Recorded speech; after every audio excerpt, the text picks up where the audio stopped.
Radio Flamme. Lily Été Escalard, qui a gagné le prix Annie Tellier pour son premier roman, L'oiseau bleu tombé du nid.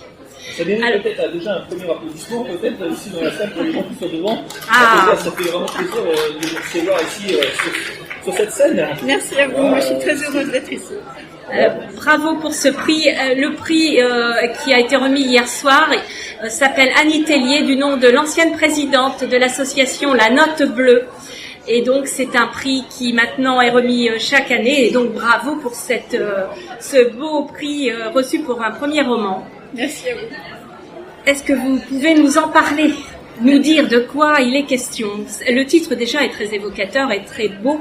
L'oiseau bleu tombé du nid. Parle de quoi? Avec grand plaisir, je vais vous en parler un petit peu.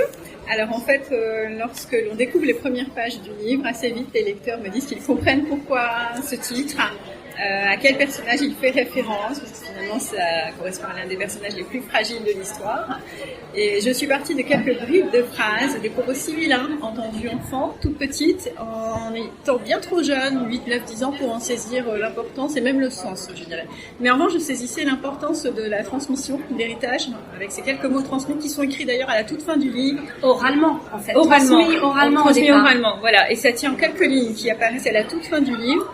Et dans mon inconscient, ils se sont gravés, et au point que c'était le germe d'un roman auquel j'ai laissé le temps, puisqu'il y a, on va dire qu'il y a une bonne vingtaine, voire plus, d'années de maturation. Et après, lorsque j'étais prête, ce fut 9 mois d'écriture jour et nuit. Mais je suis une enfant de libraire, j'ai toujours eu le rêve d'écrire, sans oser me lancer, parce qu'à 10 ans, j'avais dévoré les grands hommes, c'est-à-dire Zola, Balzac, Hugo. Ça impressionne, ça écrase, et on n'ose plus. Il faut digérer, il faut digérer, faut peut-être pas commencer par ça. Oui, mais je lisais beaucoup, et heureusement que vous avez pris la plume, alors finalement. Alors, il m'a fallu du temps pour oser. J'ai une quantité de carnets, mais je les ai laissés de côté. Et en fait, en juin, le 1er juin 2019, très exactement, j'étais devant mon piano. Devant mon piano, j'ai vraiment réalisé. Il y a une association, que ma main droite jouait une voix, que ma main gauche jouait une autre voix. Je me suis levée, après avoir accordé beaucoup de temps à la musique dans ma vie, je me suis levée, je suis allée chercher un bloc Rhodia, et pendant 9 mois, l'écriture a filé jour et nuit.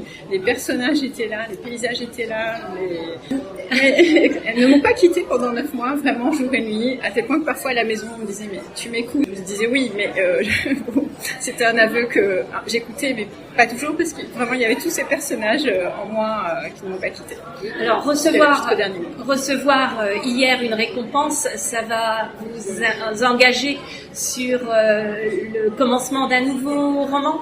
Alors, immédiatement. Est-ce que vous avez quelque chose de prêt ou réfléchi ou en cours? Parce que du coup, vous travaillez en amont avec le cerveau et après vous transcrivez par...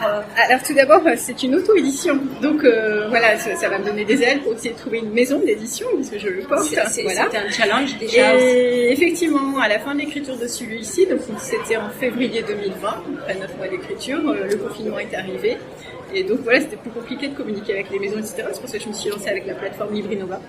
Et une seconde histoire s'est imposée avec d'autres personnages, et ce second roman est en cours d'écriture bien avancé. Sans lien avec celui-ci. Sans lien, complètement. Et encore que, puisqu'il m'en reste la moitié environ à écrire, suite à de nombreuses questions de lecteurs, il pourrait y avoir une boucle.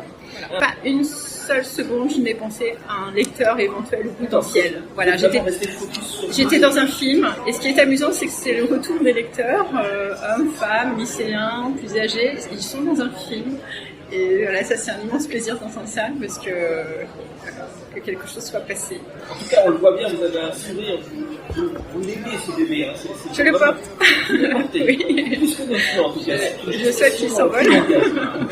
Dans votre vraie vie, vous exercez une profession? Oui, tout à fait. Alors, j'exerce une profession qui a été une profession passion. Je suis enseignante, professeure des écoles, avec une formation de biologiste et de géologue, mais j'avais choisi de garder la pluridisciplinarité et cet amour de la littérature à essayer de transmettre, et des arts en général, d'où le choix de ne pas enseigner une seule discipline dans le secondaire. Et de cette année, comme l'oiseau bleu tombé du nid a besoin de temps, je suis à temps partiel, et je consacre une grande partie à faire de la communication. Je pense que vos élèves doivent avoir beaucoup de chance de vous avoir parce que vous devez transmettre la passion de la littérature, de la lecture, qui est tellement importante pour se construire. Merci beaucoup. Et puis on va peut-être rappeler votre roman qui a obtenu le prix Annie Tellier, L'oiseau bleu tombé du nid, de Lily Etiescala. Merci beaucoup. C'était un plaisir. Merci à vous. Radio Flamme.